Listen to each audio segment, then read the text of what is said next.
वन्दित्य सर्वसिद्धि बुद्धि ओच्छामि समय सत्यपाक शुद्ध के भं- 14 नंबर की गाथा आचार्य अमृतचंद्र देव की टीका से। पहला अपने हमने देखा था बद्ध स्पृष्टता देखी थी, हाँ। अवानन्यता। हम्म यथा च मृत्तिकायाः कर्करी कर्करी कर्करी कर्करिक कर पाल ना नहीं, कुछ नहीं, वो मैं पढ़ के देख रही थी। हाँ, क्या है? 29 नहीं, 35 दूसरी ओर यथा च मृत्तिकायाः करक शरीर करीर कर्करिक फलादि पर्यायेन अनुभूयमानतायाम् अन्यत्वं भूतार्थम् अपि सर्वतः अपि अस्खलन्तम् एकं मृत्तिका स्वभावम् उपेत्य अनुभूयमानतायाम् अभूतार्थम् वानन्य के लिए दृष्टांत दिया उन्होंने। हाँ, मिट्टी। हाँ, जिस प्रकार मिट्टी है तो मिट्टी से जो कुंडी घट कलशी खापर आदि पर्याय उत्पन्न होती है यानी मिट्टी की अनेक अवस्थाएं देखी जाती हैं। हाँ। तो इस प्रकार से उन अनेक अवस्थाओं की ओर से मिट्टी को देखते हुए वे सब अवस्थाएं जो है अन्य अन्य भूतार्थ है सब। है, सत्यार्थ है। जिस पर्याय से जिस अवस्था से मिट्टी परिणत है तो उस अवस्था की ओर से देखने पर वह मिट्टी की अवस्था जो है वह सत्यार्थ है। लेकिन अब आगे कहते परंतु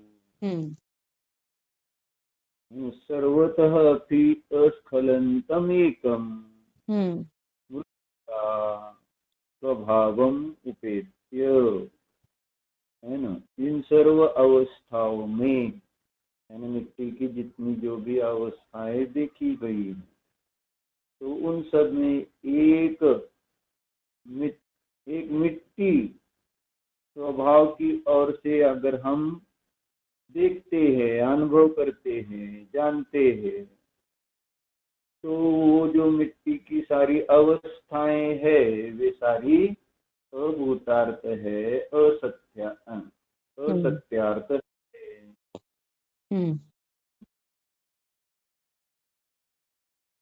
अवस्था की ओर से देखो तो भी सत्यार्थ है। हाँ। मिट्टी की ओर से देखो तो भी सारी अवस्थाएं मिट्टी ही होने से वो अवस्थाएं ही असत्यार्थ है कह रहे। यानी मिट्टी स्वभाव की अपेक्षा से देखो तो क्या घट और क्या कुंडी और क्या खापर, हाँ, सब एक ही, सब मिट्टी ही है। हाँ।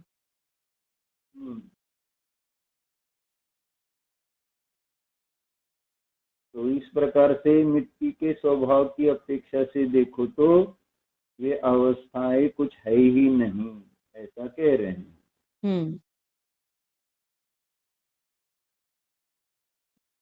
अब उसी प्रकार अब आत्मा पर घटा रहे हैं।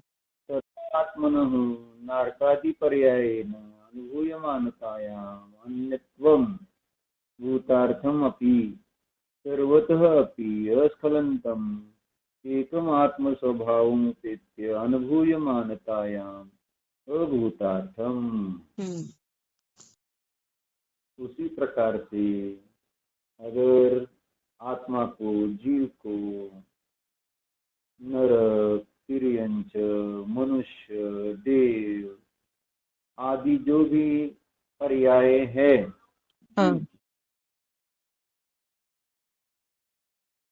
तो उन पर्यायों की ओर से, नर नारकादि पर्यायों की ओर से इस जीव को जाना जाए, विचारा जाए, तो जीव अन्य अन्य दिखाई देता है, भिन्न भिन्न जीव दिखाई देता है। भिन्नत्व दिखाई देते हुए वह भिन्नत्व भूतार्थ है, सत्यार्थ है। नारकी जीव है, तिर्यंच जीव है, मनुष्य जीव है, देव जीव है। इस प्रकार से जब जीव की अवस्था की ओर से देखते हुए वहां पर यह भिन्नता, अन्यता भूतार्थ है।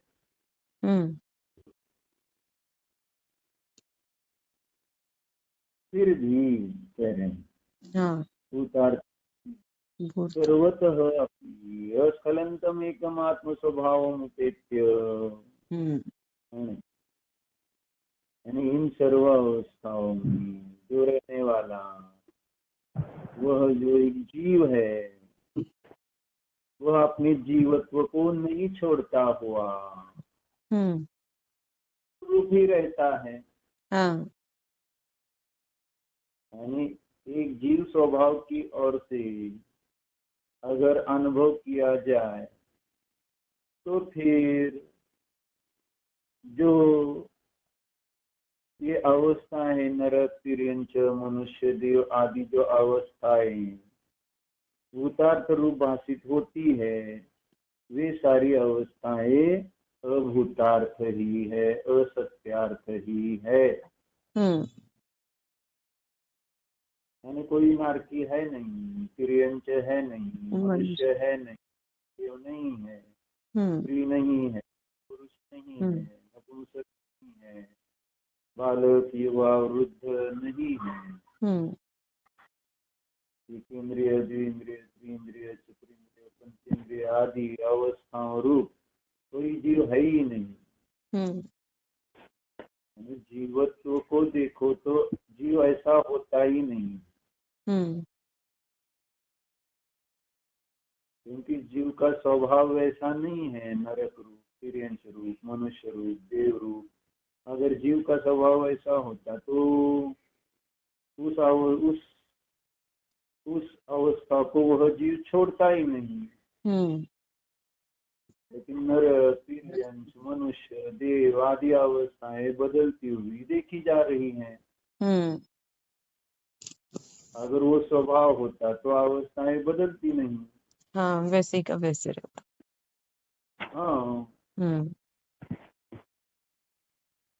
इसलिए ये अवस्थाएं यानी जीव नहीं है।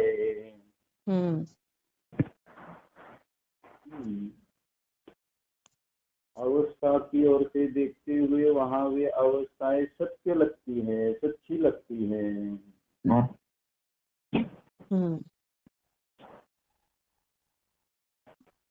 तो ये सत्य है कि नहीं है? पर्यायार्थिक न्याय की अपेक्षा से सत्य है। पर्यायार्थिक न्याय से भूतार्थ ऐसा कहते हैं। इसको भूतार्थ नहीं कह रहे हैं। अर्थ है, लेकिन जहाँ जिस दृष्टि से यहाँ पर, जिस अभिप्राय से यहाँ पर चर्चा हो रही है, उस अभिप्राय में ये असत्यार्थ ही है। अभूतार्थ है। एवकार लगेगा, हर एक नय के साथ एवकार लगता है, हर एक भंग के साथ एवकार लगता है। यहाँ एवकार ही लगेगा कि जीव ऐसा है, क्योंकि वो आंख ही बंद की है ना, जो प्रवचन सार के 114 का जो पर्यायिक चक्र दिया सर्वथा है, बंद करके। हाँ, तो सर्वथा बंद करने से वो दिखेगा ही कैसे और क्यों? नर मनुष्य कैसे दिख सकेंगे अवस्थाएं? दिखना अशक्य है। हाँ। यानी उस दृष्टि में आप अगर उस वैसा देखना चाहो तो दिखेगा ही नहीं। और जब हम पर्याय की ओर से देखेंगे तो द्रव्य देखना चाहो तो दिखेगा ही नहीं। हाँ। तो इस कारण से यहाँ पर ये कह रहे हैं कि जब द्रव्यार्थिक नय का चक्षु यानी शुद्ध नय रूप चक्षु खोला है तो नियम ही यह है कि पर्याय दिखेगी नहीं। हाँ, यानी उस नय के द्वारा वस्तु में से एक धर्म ही एक समय में प्रकाशित होगा, अन्य धर्म उस समय में गौण ही रहेगा, वहां उसका उपयोग रूप ज्ञान होगा ही नहीं। उपयोग में, दृष्टि में, जिस नय के द्वारा हम जान रहे हैं तो उस नय के द्वारा उतना ही जानने में आएगा, अन्य जानने में नहीं आएगा।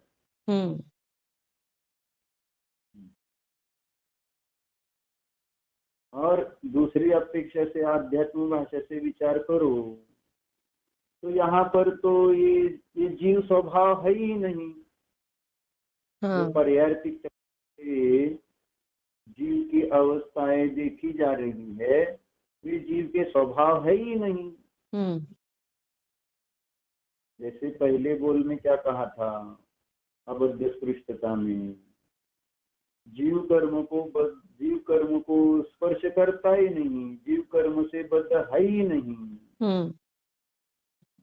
ऐसा कहा ना। हाँ भैया। उद्गल अस्पृश्यम आत्मत्वम, उद्गल कर्म,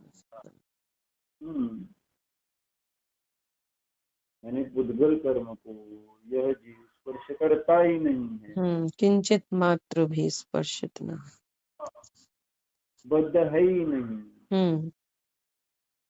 अब यहाँ इस दूसरे में कैसे लगाया जाए? वो तो वहां पर कर्म दूसरे द्रव्य की ही पर्याय है, ऐसा हम विचार करते हैं। तो यहाँ तो का भी पर्याय है, वे भी दूसरे द्रव्य की पर्याय है कि जीव की पर्याय है में। हाँ। अब ये प्रश्न बनता है कि दोनों का मिला जुला अगर भाव लेंगे तो फिर उसमें एकत्व कैसे देखा जाएगा? क्योंकि एकत्व में तो उसी द्रव्य के भाव होंगे तो उन्हीं भावों में एकत्व देखा जा सकता है, भिन्न भावों में एकत्व कैसे देखा जाएगा? जैसे अभी पहले उदाहरण में मिट्टी ली ना, उदाहरण मिट्टी की अवस्थाएं ली है और उन अवस्थाओं में मिट्टी स्वभाव की ओर से देखो तो वो मिट्टी पना ही भूतार्थ है और मिट्टी के अवस्थाएं अभूतार्थ हैं। तो ऐसे यहाँ अगर नर नार का भी पर्याय को मिला जुला अगर कहेंगे तो थोड़ी थोड़ी इनकी अवस्था तो थोड़ा थोड़ा दोनों में एकत्व देखना पड़ेगा। जीव की पर्याय थोड़ी आजीव की पर्याय, ऐसा थोड़ी, क्योंकि एकत्व की बात चल रही है ना, तो एकत्व में जीव की किए जा सकते हैं।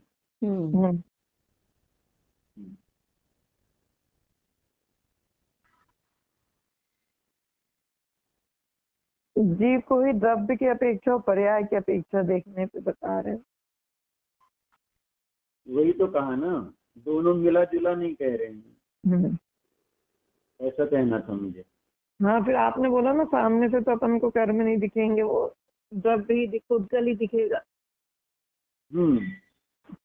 इसलिए तो उसका इसलिए उसका भी निषेध कर रहा था अभी कि ऐसा नहीं ले सकते। यानी द्रव्य दिख रहा है, यानी बाहर से जो असमान जातीय द्रव्य पर्याय दिख रही है, तो उस अपेक्षा से एकत्व नहीं कह सकते। ये कह रहा था। ततः आत्मनः नारकादि पर्यायने अनुभूयमानतायाम् अन्यत्वं भूतार्थमपि सर्वतः अपि अस्खलन्तम् एकम् आत्मस्वभावम् उपेत्य अनुभूयमानतायाम् अभूतार्थम। नर नारकादि पर्याय की अपेक्षा से देखो तो इसलिए यहाँ भाव मार्ग न लेना है। हाँ, वही भाव गति नाम कर्म के उदय से होने वाली जीव की अवस्था। तो ऐसे जीव के जो परिणाम है, तो उसमें जीवत्व देखना, तो वही एक रूप है, अनन्य है। हाँ, जीवत्व अनन्य है, ऐसा हाँ, कह रहे हैं ना। जीवत्व अन्य अन्य रूप नहीं होता। यानी जो जीवत्व है वह नरक रूप नहीं हो रहा, जीवत्व है वह तिर्यंश रूप नहीं हो रहा, मनुष्य रूप, वह मनुष्य हो रहा, जीवत्व है वह देव रूप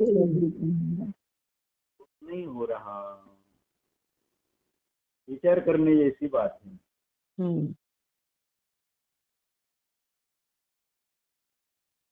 हम हमेशा अवस्था की ही मुख्यता से जीव को जानते अनुभवते आए हैं, और इसलिए आचार्य पर्याय मूर्ता की चर्चा करते हैं।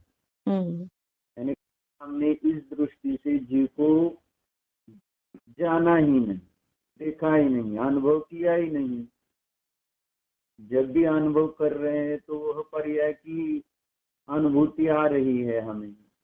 यानी ध्यान का काल छोड़कर अन्य काल में अगर देखा जाए, और हम जो भी जितनी भी क्रियाएं करते हैं, तो मनुष्य के समान क्रिया करते हुए हमें उस मनुष्यत्व में ही अहम और मम आता रहता है।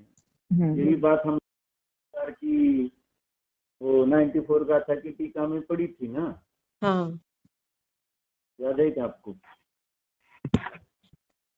प्रवचनानुसार की 94 गाथा में पर समयपना की बात आई थी। उसमें कह रहे थे ना, ये खलु जीवपुद्गलात्मकम असमान जातीय द्रव्य पर्यायम सकल विद्यानाम एक मूलम उपगता यथोदितम आत्मस्वभाव संभावन जीवाः तस्मिन्नेव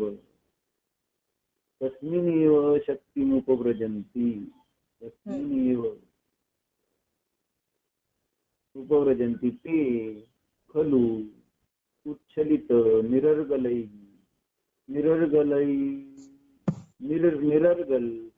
एकांत दृष्टयः मनुष्य एवाहम् एषः मम एव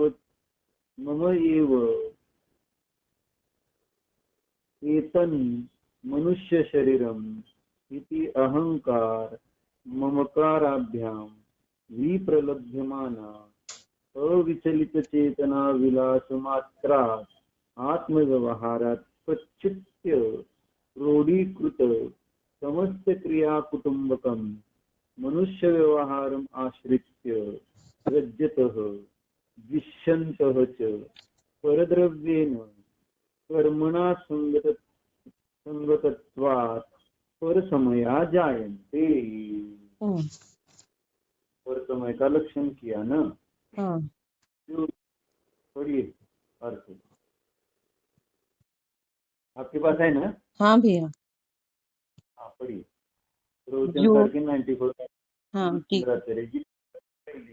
जो जीव उद्गलात्मक असमान जातीय द्रव्य पर क्या भैया? हेलो, जो जीव कहाँ, अलग जीव कहाँ लिखा है? जो जीव पुद्गलात्मक, ऐसा ही है ना? हाँ यही बोला ना, जो नहीं बोला नहीं, आप और पुद्गलात्मक को तोड़कर बोला, इसलिए बोला। अच्छा, मुझे लगा आपकी किताब में जो नहीं, जीव नहीं, अलग लिखा। एक साथ ही है। जो फिर वो जीव पुद्गलात्मक, अब ठीक है ना? हाँ करेक्ट है। असमान जातीय द्रव्य पर्याय का, जो कि सकल अविद्याओं का एक मूल है, उसका आश्रय करते हुए यथोक्त आत्म स्वभाव की संभावना करने में नपुंसक होने से उसी में बल धारण करते हैं। अर्थात यही तो कहाँ से संसार चालू है। हाँ, फिर से ये अच्छा लिखा, ये भी 5 लाइन मुझे अच्छी लगती है। यानी इसने समयता का भाव भाषण प्रयोगात्मक पद्धति से बताया है। इस प्रकार की पर्याय में मूर्ता होती है और हम है वर्तमान में मनुष्य और पढ़ भी रहे हैं, समझ भी रहे हैं। तो इससे अपने को ये भावासन हो सकता है कि इस प्रकार से हम पर में यानी शरीर में मनुष्य अवस्था में अहम और मम परिणाम करते हैं। अहम और मम परिणाम हमारे कैसे बनते हैं, इसका एक अच्छा विश्लेषण किया है। फिर जो जीव पुद्गलात्मक असमान जातीय का यहाँ से शुरू हो, असमान जातीय पर्याय से ही सारा खेल शुरू होता है।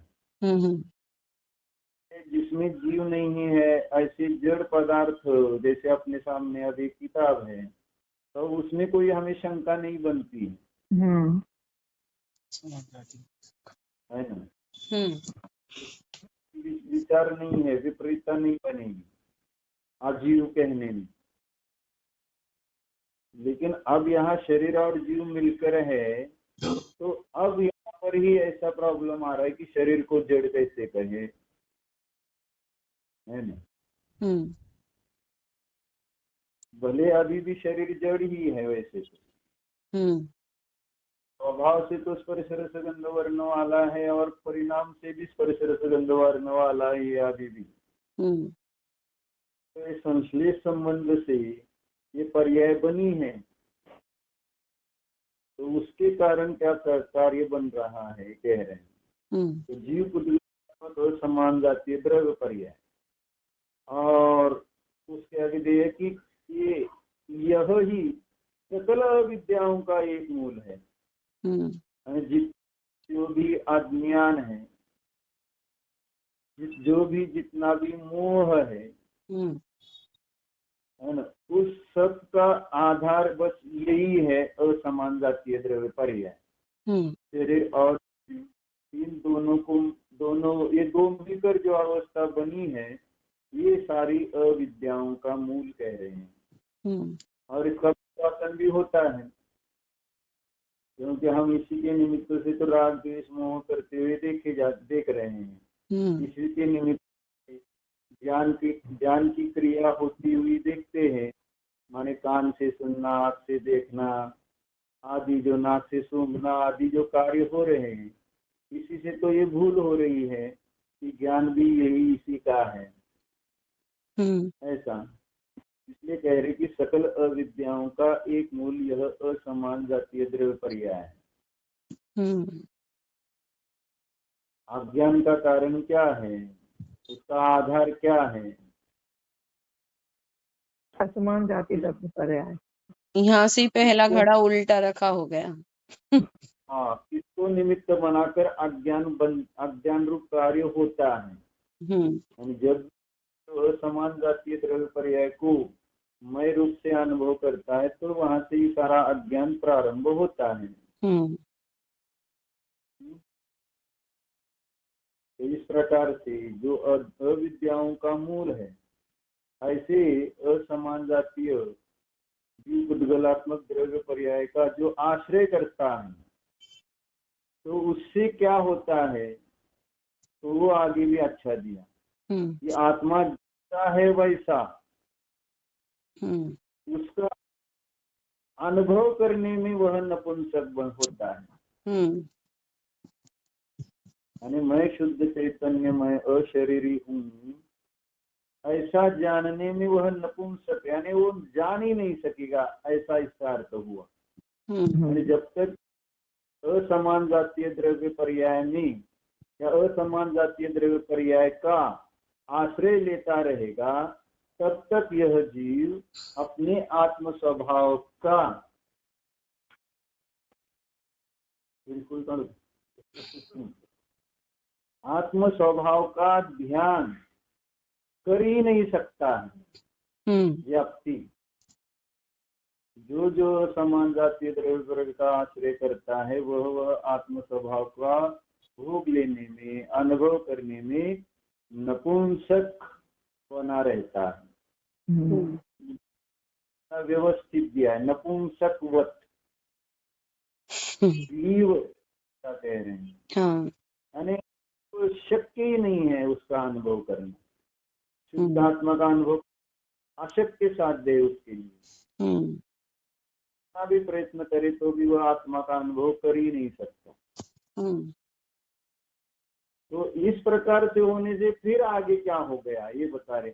जब आत्मा का अनुभव करने में असमर्थ, जैसा आत्मा है वैसा अनुभव करने में असमर्थ होने पर क्या करता है, फिर जो बल है, जो शक्ति है, तो उस शक्ति का उपयोग फिर उस असमान जातीय द्रव्य पर्याय में ही क्या करता है, धारण करता है। सारा शक्ति, यह मैं अपनी सारी शक्ती इसमें लगी है। मामी त्याच्यात लागली, नवीन घराला स्वच्छ ठेवा, त्याच्यात शक्ती चालली। हमारी सब ताकत ऐसे जब संयोग में शरीर मेरा, शरीर जिस घर में रहता है वो घर मेरा, और वो घर नया है जैसा है, या शरीर के संयोग के जो अलंकार है, कपड़े है, बस उसमें भी कैसी बुद्धि बन जाती है। यानी उसको संभालने में ही हमारा सारा समय निकलता है। सारा समय क्या, अनंत काल निकल गया है, और फिर भी आज भी उसी के संभालने में ही लगे रहते हैं। कहाँ मुनि बन रहे हैं कि बस इसको संभालना, बस चलो निकलते हैं अपनी आत्मा का, अपनी आत्मा में बल धारण करके उसका अनुभव करके अब उल्टा क्यों नहीं करते।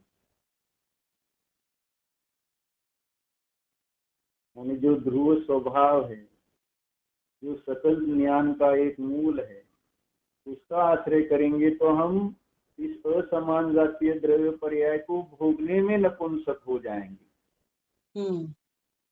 कभी हुआ नहीं, क्योंकि इंद्रिय ज्ञान से, मोह से जो बाहर में संयोग पर्याय मिली, तो बस उसी में ही अहम बुद्धि बन रही है।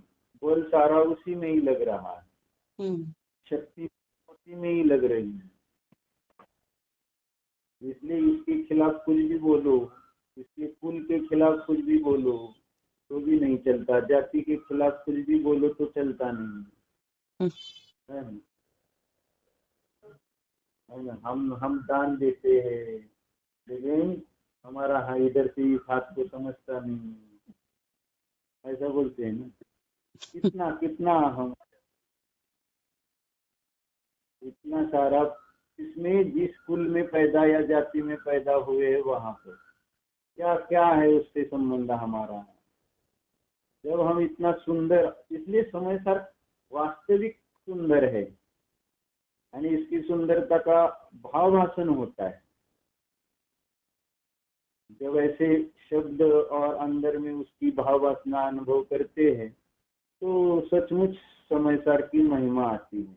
ये समय सार इज ग्रेट, कितना अच्छा है। अगर वो इस प्रकार से मुझे नहीं दिखाता तो मेरा क्या होता। मैं जैसा हूँ वैसा उसको दिखा रहा है समय सार, अबद्ध पृष्ठ आनंद। तो इसलिए अभी पर समय की चर्चा कितनी अच्छी बता रहे हैं। एक व्यवस्था है ना, इसलिए ये अमृतचंद्र आचार्य की टीका में एक वजन विशेष है, मजा आता है। जो जीव समान जातीय द्रव्य पर्याय का, जो कि सकल अविद्याओं का एक मूल है, और ऐसे असमान जातीय द्रव्य पर्याय का आश्रय करता है ना, तो तब क्या बन रही है, परिस्थिति क्या बन रही है? यथोक्त आत्म स्वभाव की संभावना करने में नपुंसक होता है, और आत्म स्वभाव का जब अनुभव नहीं हो रहा तो फिर क्या कर रहा है, उसी में बल धारण करते हैं। इसमें असमान जातीय द्रव्य पर्याय ताकत उसी में लगी हुई है अपनी, सारी ताकत उसी में लगी है, अपना तन मन धन मन वचन का सब उसी में ही लगा हुआ आपको देखने को मिलेगा, है ना। प्राणादि मैं इस प्रकार से हमें शरीर के लिए हम कितना कष्ट कर सकते हैं, शरीर के लिए हम कितना तप कर सकते हैं, शरीर के लिए हम कितना त्याग कर सकते हैं, अगर चिंतन करो तो ख्याल में आएगा।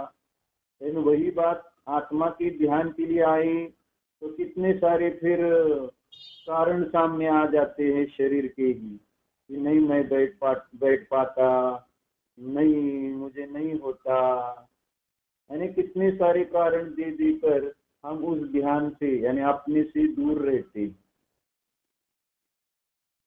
नहीं हम 1 घंटे से ज्यादा नहीं, पौन घंटे से ज्यादा नहीं, एक बार से ज्यादा नहीं, यानी आत्मा के लिए समय नहीं मेरे पास, स्वयं के लिए मेरे पास टाइम नहीं, और असमान जातीय द्रव्य पर्याय और उसके निमित्त से प्राप्त संयोग, उसके लिए अब मेरा सारा जीवन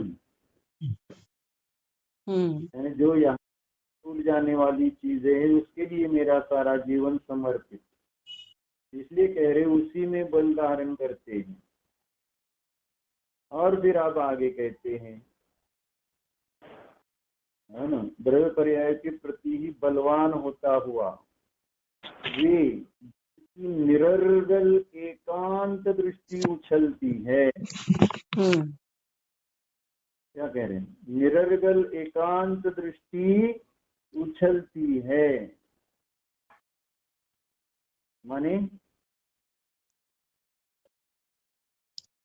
बिना एकांत दृष्टि उछलती है, माने अब उसके पास बस एक ही अपेक्षा रह गई, यानी जो समान जातीय द्रव्य पर्याय है बस उतना ही मैं हूँ, इसको छोड़कर मैं अन्य कुछ नहीं हूँ, बस इतना ही उसके पास ज्ञान बचा है, इसलिए उसकी दृष्टि एकांत है, क्योंकि अभी आत्मा है ही नहीं उसके लिए कुछ चीज, उसकी तो समान जातीय द्रव्य पर्याय है, बस वही सब कुछ है, एकांत दृष्टि उछलती है उसको कहते हैं तब, यानी उसकी रक्षा, उसका सब कुछ किस प्रकार, सारा विकल्प कहाँ से कहाँ पहुंच गया देखो, असमान जातीय द्रव्य पर्याय वाले आप और उस असमान जातीय द्रव्य पर्याय के निमित्त से जो दूसरा असमान जातीय द्रव्य पर्याय वाला एक सानिध्य में आया संयोग में, बस उसमें मैं, और वो हमको उसके लिए तो समाज शतक के पहले श्लोक पढ़ने जैसे कि उसमें ही उन्होंने स्पष्ट कर दिया कि बहिरात्मा करता क्या है, तो जैसे अपने को समझता है मैं, वैसे ही दूसरे को भी वैसा ही समझता है मैं रूप से, यानी अपने को जैसे असमान जातीय द्रव्य पर्याय रूप से देखता हूँ उसी को जीव समझता हूँ, और फिर दूसरे जीवों को भी जीव किस रूप से समझता हूँ, तो असमान जातीय द्रव्य पर्याय की दृष्टि से उनको जीव समझता हूँ, इसलिए तो भगवान समझ में नहीं आते हैं, भगवान समझना मुश्किल हो जाता है, भगवान माने चतुष्टय वाले जीव, भगवान माने अशरीरी जीव, ये समझ में नहीं आता है, इतनी असमान जातीय द्रव्य पर्याय की जादू है, चमत्कार है।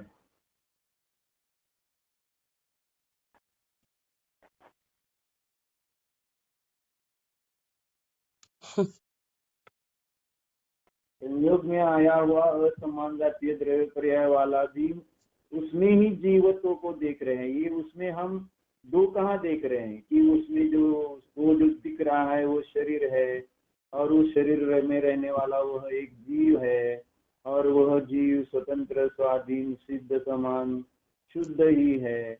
उसका मेरे साथ कुछ संबंध नहीं, मेरा उसके साथ कुछ संबंध नहीं।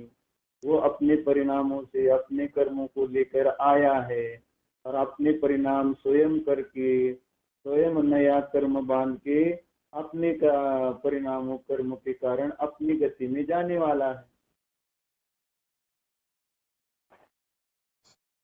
कहाँ थोड़े काल का संयोग संबंध और विकल्प कितनी, और इसका कारण असमान। मैं अपने को असमान जातीय द्रव्य पर्याय रूप जीव देखता हूँ, तो मुझे वो सामने वाला भी वैसा असमान जातीय द्रव्य पर्याय वाला ही जीव भाषित होता है। उसमें समय सार पढ़ने पर भी उसका जीवत्व देखने की कोशिश नहीं करते। ये जीव है, चेतन जीव है, ये अवस्था मैं नहीं, मेरी नहीं, ऐसा है।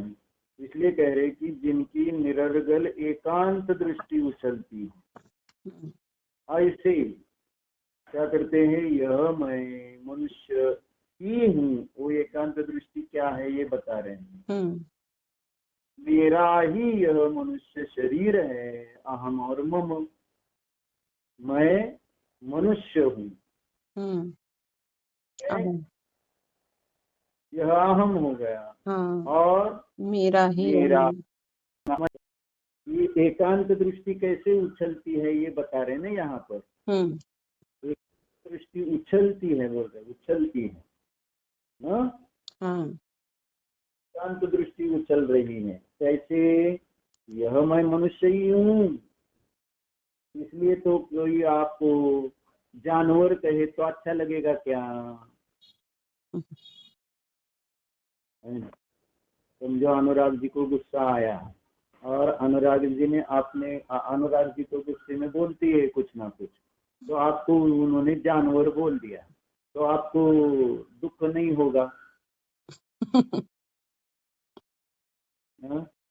होगा। क्यों? अपने को असमान जाति पर्याय रूप मान रखा है ना मनुष्य, इसलिए। मैं मनुष्य और मुझे जानवर क्यों कह रहे हो? गुस्सा आता है।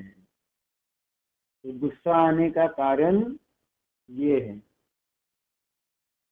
मैं दान करता हूँ और मुझे किसी ने कहा तुम दान करते नहीं हो, तो गुस्सा आता है कि नहीं? मैं काम करती हूँ और मुझे किसी ने कहा कुछ काम नहीं करती, तो गुस्सा आता है कि नहीं? यानी जिसमें हमने अहम कर दिया है, तो उससे उल्टा बोलो तो गुस्सा आता है तुरंत। माने अहम अपना किसमें पड़ा है, अपने को प्रतीति में आता है।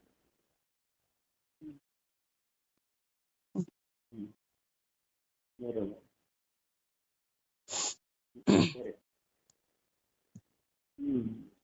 अलग अलग मत होते हैं। अहम, यह मैं मनुष्य ही हूँ, मेरा ही यह मनुष्य शरीर है, ऐसा कह रहे हैं। ऐसी एकांत इनकी उछलती है, तब क्या बनता है? अहंकार ममकार से ठगाए जाते हुए। ऐसे सुंदर शब्द किए प्रयोग। ठगाया गया है ये जीव अहंकार और ममकार परिणाम के द्वारा। ठगाया म्हणजे फसवला जातोय। हमें लगता ही नहीं कि इस अहम से, इस मम से मैं ठगा। हमें तो दूसरों के द्वारा जब हम ठगे जाते हैं तो हमें लगता है कि हम ठगे गए, ठगाए गए।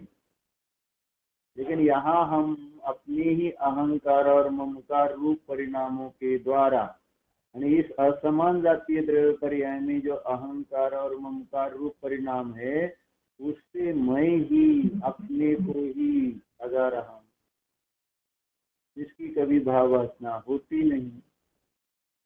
और ठगाया जाना किसी को अच्छा नहीं लगता है ना। ठगाया हो तो उसमें दुख किस बात का होता है, यानी मैं मूर्ख ठहरा इसलिए दुख है, यानी मुझे इतना समझ में नहीं आया इस बात का दुख है। ठगाया जाने में होने वाला दुख ये है वास्तव में। तो किसके द्वारा हम ठगाए जाते हैं, अपने है ना इस असमान जातीय द्रव्य पर्याय में मैं मनुष्य है ना, मेरा ही यह मनुष्य शरीर, इस प्रकार से जो अहंकार और ममकार रूप एकांत दृष्टि, इसलिए कह रहे समस्त अविद्याओं का मूल है ना, अविद्या ज्ञान का मूल है। और उससे ठगाए जाते हुए है ना, एक एक हेतु और साध्य बनाते हुए हम इसको पढ़ सकते हैं। किसको हेतु बनाया, किसको साध्य बनाया और हेतु क्या दिया, ऐसे क्रम से बहुत अच्छी तरह। इसलिए कहा कि न्याय शैली से रची हुई ये अमृतचंद्र आचार्य और जयसेनाचार्य देव की टीकाएं हैं। जिसको न्याय अच्छी तरह से पकड़ में आया है तो वो उस टीका को जिस पद्धति से लिखा है, यानी न्याय की पद्धति से, तो उससे वह भाव निकालता हुआ उसका उस विषय का भाव भाषण करता जाता है।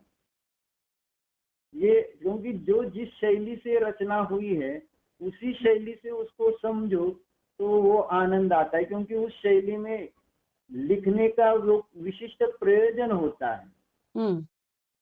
जैसे आप शांतिपद प्रदर्शन पढ़ते हैं तो एक वहां उसकी एक लिखने की विशिष्ट शैली है, तो प्रयोग शैली से लिखा हुआ ग्रंथ है।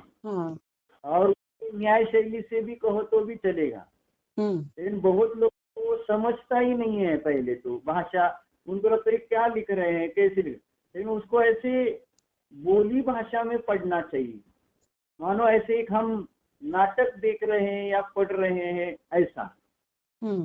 उस रूप उसको यानी जीवन में जैसे चलता है उस प्रकार से उसको देखे पढ़े समझे तो वो एक जैसे हम सीरियल देखते हैं या मूवीज देखते हैं वैसा है वो, यानी प्रयोग है, यानी एक वास्तविकता जैसी है वैसी उस शैली से लिखा गया है। तो ये भी न्याय शैली से लिखे गए ग्रंथ है। पंडित जी ने इसके लिए तो वो महाराज जी की इसमें किताब में शुरुआत में वो लिखा भी है, यानी ये जो अमृतचंद्र आदि देवों की टीकाएं हैं वो न्याय शैली से रची गई है। इसलिए संसार के साथ न्याय की आवश्यकता है, समय सार के साथ ही अन्याय हो रहा है। क्योंकि वो जब बता रहे हैं आचार्य जिस पद्धति से बता रहे हैं वही बात पकड़ में नहीं आए तो फिर हम उसका भावासन अनुभव कैसे करेंगे।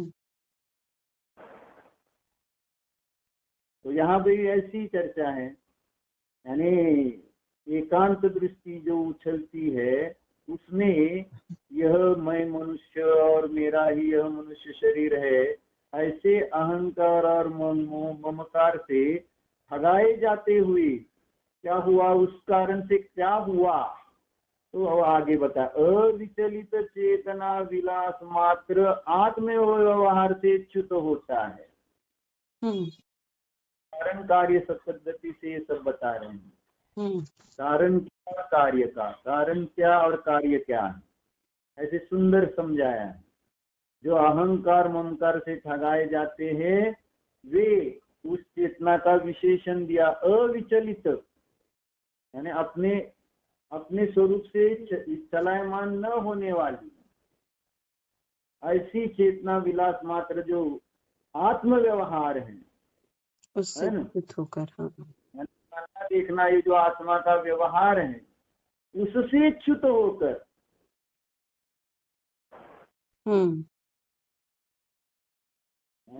क्या करता है जब अपने आत्म स्वभाव से च्युत हो जाता है तो क्या करता है वो भी दिया आगे। इतना क्या कहते हैं, जिसमें समस्त क्रियाकलाप को छाती से लगाया जाता है। जैसे अभी हमारे मामा और उनका छोटा लड़का एक दूसरे से बहुत उनका स्नेह है, तो वो दोनों गए थे, वो नया उनका बड़ा कॉम्प्लेक्स बन रहा है, तो वो देखने के लिए गए थे। तो वापिस लौट कर आ रहे हैं, तो स्कूटर पर थे दोनों, तो सामने से एक कोई आया दूसरा गाड़ी वाला, और उनको या इन्हें इसने टक्कर मारी, क्या हुआ, हाँ गाड़ी स्लिप हो गई। तो ब्रेक सामने कुछ आया, तो गाड़ी का ब्रेक लगाया तो गाड़ी स्लिप हो गई, दोनों गिर गए। तो गिरने के बाद उसने कुछ नहीं, उनका जो लड़का चला रहा था जिसके प्रति बहुत ज्यादा स्नेह है और उस लड़के है, तो उसने वो गिरने के बाद, उठने के बाद पहला काम क्या किया होगा? तुमको तो नहीं लगा, पूछो। हाँ, लड़के से पूछो कि तुमको तो नहीं लगा? नहीं, मामा ने नहीं, वो लड़के ने क्या किया ये पूछ रहा हूँ। सबसे पहले बेटे पिताजी ने क्या? हाँ, सबसे पहले पिताजी को ही देखा होगा कि लगा तो नहीं है। नहीं वो देखा नहीं, ये शब्द लिखे ना यहाँ, वो किया था उसने, छाती से लगाया, पापा तुम जिंदा हो।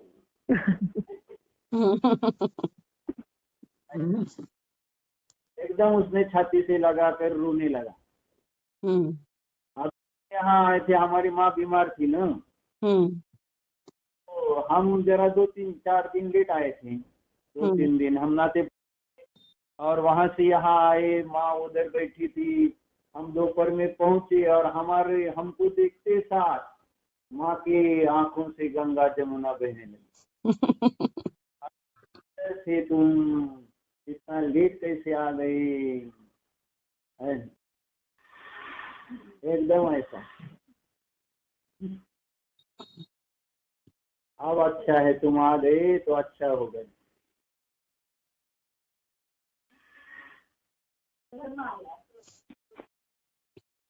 लबाड़, अपने को ठगाया जाता है। धर्म आहेत की आपल्या जवळ आहे, तुम्ही होता सगळे, माझ्यात काय धर्म आहे तेव्हा? जीव आल्यावर सुद्धा आनंद झाला नसता, रडली नसती ती, माहिती आहे का?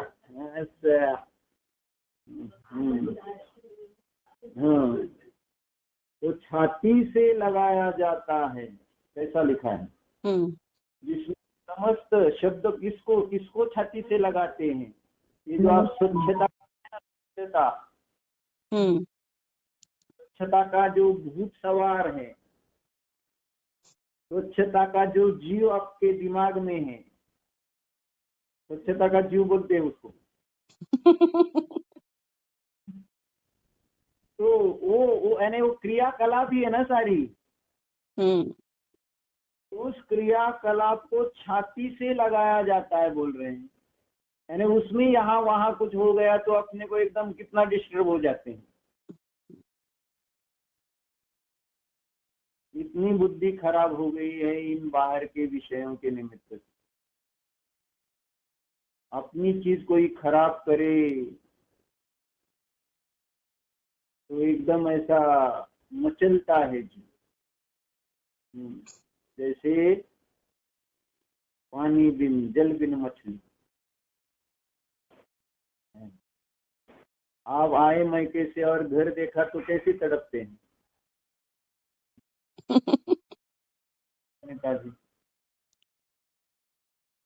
यानी विकल्प क्रियाकलाप सब क्रियाएं देखते हैं ना, कैसे कहाँ क्या व्यस्त पड़ गया है, किचन कैसा हो गया है, बर्तन कैसे हो गए हैं, ये सब देखकर क्या होता है? मचलता है ना, जिसमें समस्त क्रियाकलाप को, ये शब्द क्रियाकलाप समझना, यहाँ क्रियाकलाप माने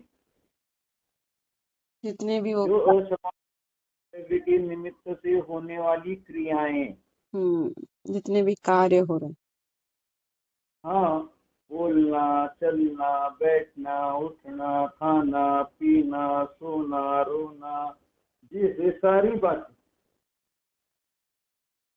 और जो जो उसके निमित्त से होने वाला बाह्य व्यवहार है, करना, धरना, उठाना, रखना, जय अरे शिवला शिवला, अरे झालं, अरे रे रे, अरे रे रे, अरे ना सगळं,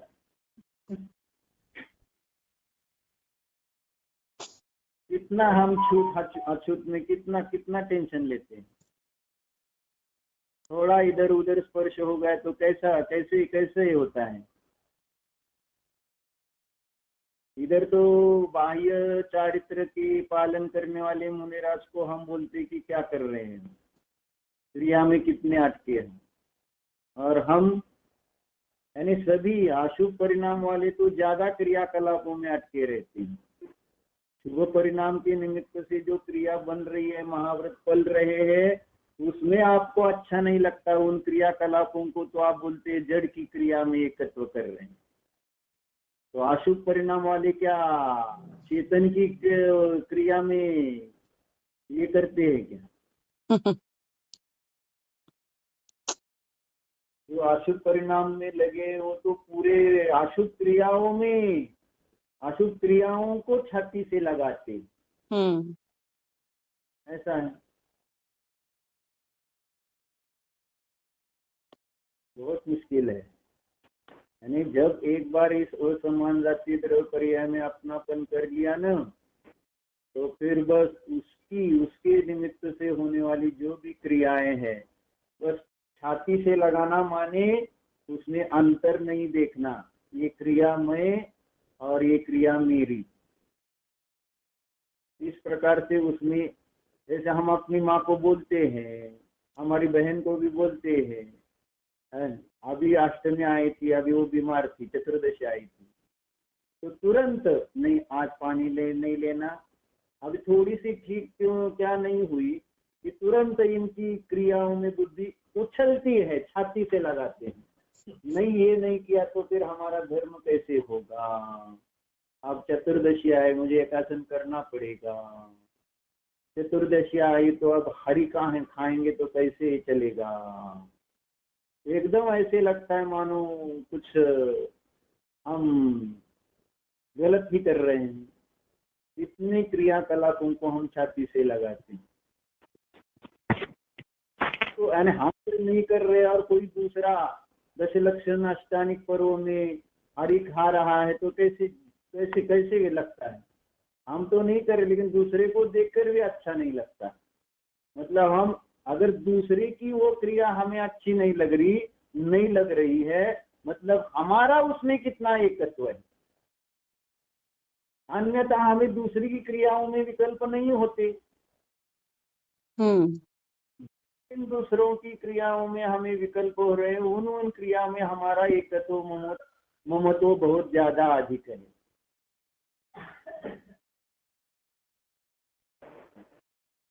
लेकिन ये मान्य नहीं होता हमें। हम अच्छा ही बताते हैं, ऐसा लगता है, अच्छी क्रियाओं को बताना तो हम सही कर रहे हैं, कह रहे हैं, या उसके दोष देख रहे हैं तो हमें लग रहा है हम सही कर रहे हैं। बराबर है। क्रियाकलाप मन से बहु नहीं, अब कोई, अब मुझे ही सारा रसोई बनाने का है, ऐसा टेंशन आता है ना। नाही म्हणून कसं चालते, मग प्रियंका कशी आली, मला आता एकटीला होत नाही, वेळ लागते म्हणतात। मी करणार ना, आता मला करायचंय, हेच भाव मूळ त्रास देते, हेच अजून लक्षात येत नाही, म्हणून तिथं सांगितलंय ठगाए गए हैं अहम और मम। मला आता करायचंय, मला आता करायचंय, मला आता काय करायचंय। मस्त ती स्वयंपाक स्वयंपाक कितनी बार माता जी बताती है, स्वयं जो पकता है उसको स्वयं पाप बोलते हैं, और हम लगे रहते हैं कि मुझे करना है करना है करना है। समस्त क्रियाकलाप तो छाती से लगाते हैं। रसोई बनाने का टाइम हो गया तो कैसे करते हैं? छाती से लगाते ही कि नहीं रसोई बनाने की क्रिया को? प्रणीता जी। हाँ भैया। हाँ वो तो ऐसा है। अब कुछ भी मत बोलो, नहीं तो फंस जाएंगे। आलोचना करो तो ठीक है। यानी इट शुड बी इजी, यानी वो क्रियाकलाप में नहीं। यही तो फिर समझदार पढ़ने से मतलब ही क्या है? निराचार नहीं कह रहा हूँ, लेकिन गलत यानी उस कर्म के उदय के निमित्त से ऐसे संयोग ऐसी क्रियाएं हो जाती हैं। प्रमाद से नहीं कह रहा हूँ, ये तो कर्म के उदय आदि है कि जिसके अपने परिणाम तो अच्छे होते हुए भी सहजता से ही पूर्व कर्म के उदय आदि के निमित्त से जो अपने हमें नहीं इच्छित ऐसे कार्य बनते रहते हैं, ऐसी क्रियाएं हो जाती हैं। आपको थोड़ी अच्छा लगता है देशना को डांटना या अनुराग जी के साथ झगड़ा करना अच्छा लगता है क्या आपको? आज नहीं आए क्या वो? हाँ जयजन भैया बैठा। अच्छा बैठे हैं। तो अनुराग जी से झगड़ा करने अच्छा लगता है क्या आपको? नहीं लगता। नहीं लगता कि नहीं? फिर भी हो जाता है। हाँ। फिर भी हो तो जाता वो है। इसमें टेंशन नहीं लेना है ना, होने वाला है, हो गया, अब वो कर्म का उदय निकल गया, फिर छोड़ देना चाहिए उसके बाद वो विषय कुछ भैया काल के लिए। लेकिन उस भैया आप हाँ? अंतर्यामी हैं क्या? क्यों आज अभी हो रहे अब केवल ज्ञानी हो रहे हैं। अच्छा।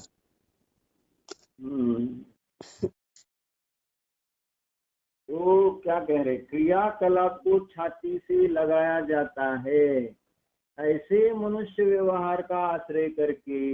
यानी मनुष्य व्यवहार का कितना सुंदर वर्णन किया देखो,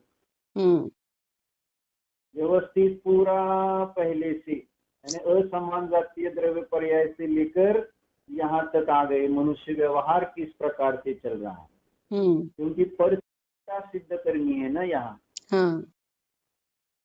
पर समयता में मूर्ता क्या है ये बताना है ना, तो इसमें पर समय की मूर्ता क्या है इसका सारा वर्णन आ गया है। ये प्रैक्टिकल भी है, हम प्रत्यक्ष अनुभव करते ये सारी चीजें। इसके लिए अलग कुछ अभी युक्ति और आगम नहीं चाहिए, ये तो रोज के अनुभव की ही बात है, जिसमें समस्त क्रियाकलाप को छाती से लगाया जाता है। ऐसे मनुष्य व्यवहार का आश्रय करके, यानी उनको असमान जातीय द्रव्य पर्याय जो प्राप्त हुए हमें मनुष्य की, तो उसमें किस प्रकार से, यानी उसका ही आश्रय लेने की अपेक्षा से वर्णन ये बीच में सारा किया ना। असमान द्रव्य पर्याय का आश्रय कहो या मनुष्य व्यवहार का आश्रय कहो, तो इस प्रकार के मनुष्य व्यवहार का आश्रय करके क्या करता है, रागी द्वेषी होते हुए परद्रव्य रूप कर्म के साथ संगतता के कारण, देखो सब हमने कहा कारण कार्य पद्धति से वर्णन है सारा। यानी मनुष्य व्यवहार का जिसने आश्रय लिया, तो ये नियम है कि वो राग द्वेष रूप परिणत होगा ही। आत्म व्यवहार का आश्रय लिया तो फिर क्षमता भाव हुए बिना नहीं रहेगा। आत्म व्यवहार है जानना देखना, और ये मनुष्य व्यवहार सारा ऊपर बताया। उसके निमित्त से रागी द्वेषी होता हुआ परद्रव्य रूप कर्म के साथ संगतता के कारण, अर्थात परद्रव्य रूप कर्म के साथ युक्त हो जाने से, वास्तव में पर समय होते हैं। क्या शब्द लिखा है? वास्तव में पर समय होते हैं। वास्तव में पर समय होते हैं, झूठ मूठ के नहीं। वास्तव में पर समय हो जाते हैं, अर्थात पर समय रूप परिणमित तो होते हैं। इस काल में पर समय रूप उनकी परिणति हो जाती है।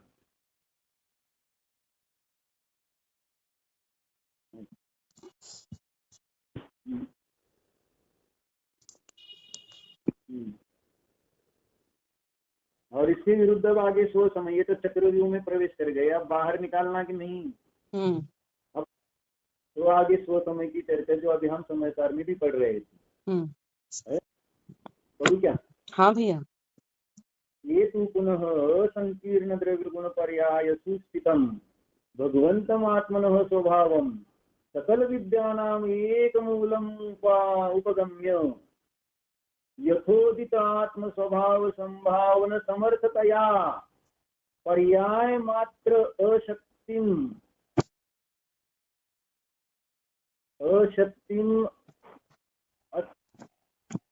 अशक्तिमत्यस्य आत्मनः स्वभावः एव स्थितिम् आसूत्रयन्ति।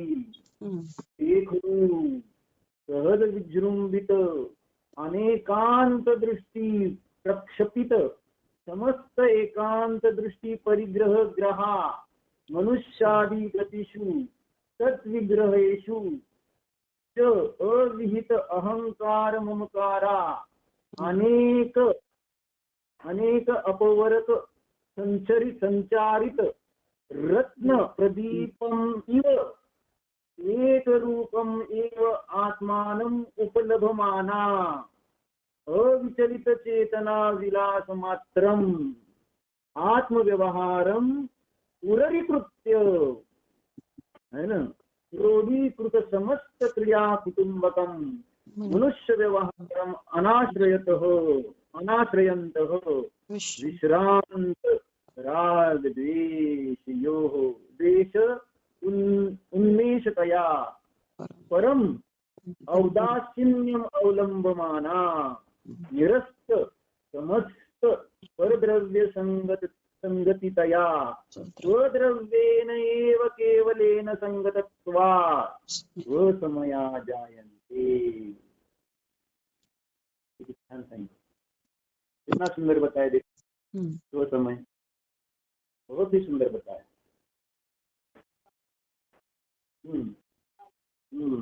बराबर, पढ़िए क्या कह रहे हैं। और जो असंकीर्ण द्रव्य गुण पर्यायों से सुस्थित भगवान आत्मा के स्वभाव का, जो कि सकल विद्याओं का एक मूल है। बस तो पहले ही उन्होंने कर दिया स्पष्ट, असंकीर्ण द्रव्य गुण पर्यायों में सुस्थित भगवान आत्मा। क्या अर्थ हुआ इसका? असंकीर्ण द्रव्य गुण पर्याय में सुस्थित, जो अपने ही द्रव्य गुण पर्यायों में ही स्थित है, पर द्रव्य के साथ जो एक में एक नहीं होता।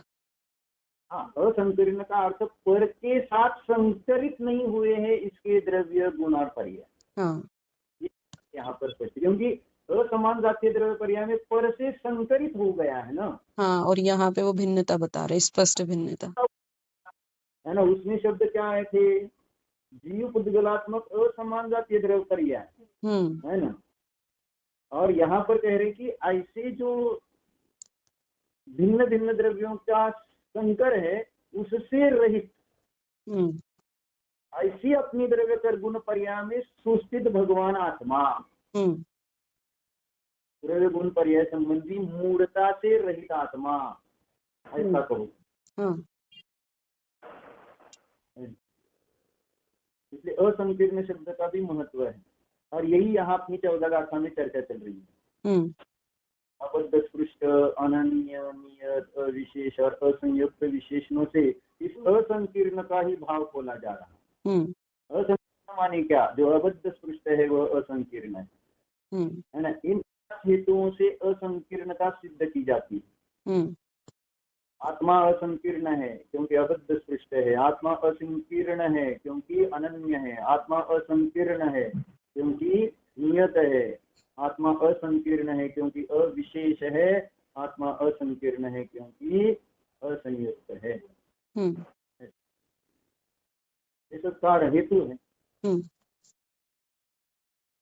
यानी स्व समयता के लिए पहली शर्त ये है अपने द्रव्य गुण पर्याय को संकीर्ण, क्योंकि अनादि न देखना, अनादिकाल से संकीर्ण ही तो देखते आए हैं हम अपने द्रव्य गुण पर्याय को।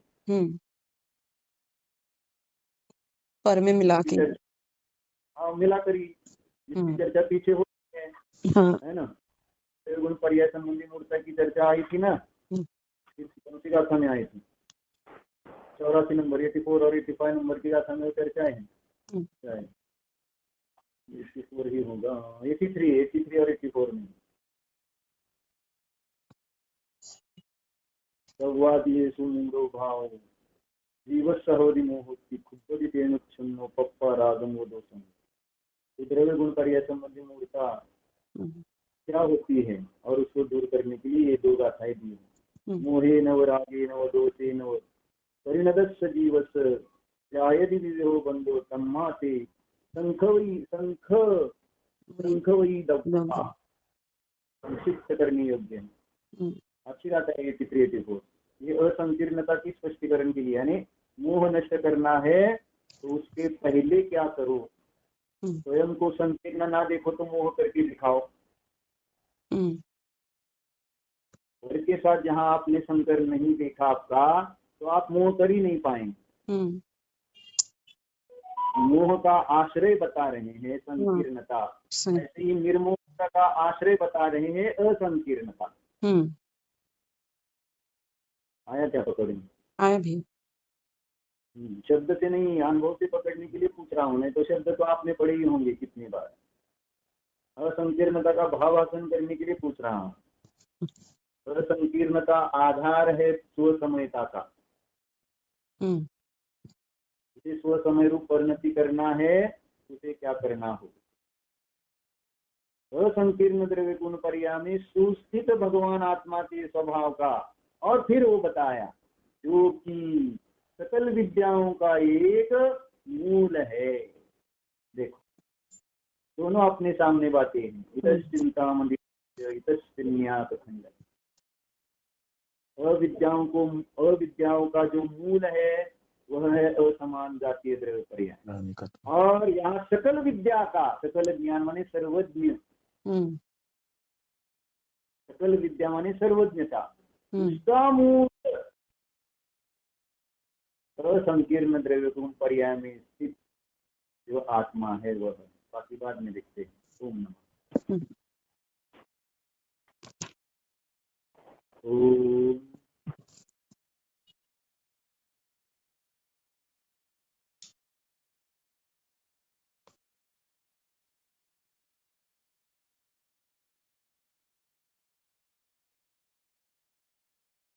यह मैं इस मनुष्य रूप असमान जातीय पर्याय से भिन्न हूँ जान।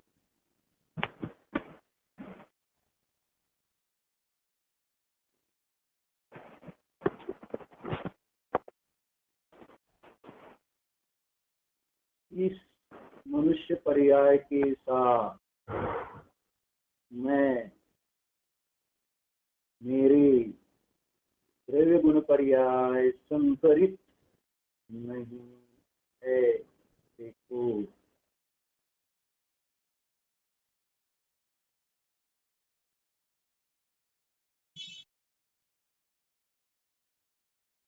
अनन्य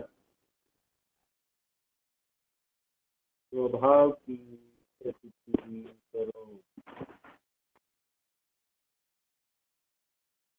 मैं मनुष्य पर्याय नहीं,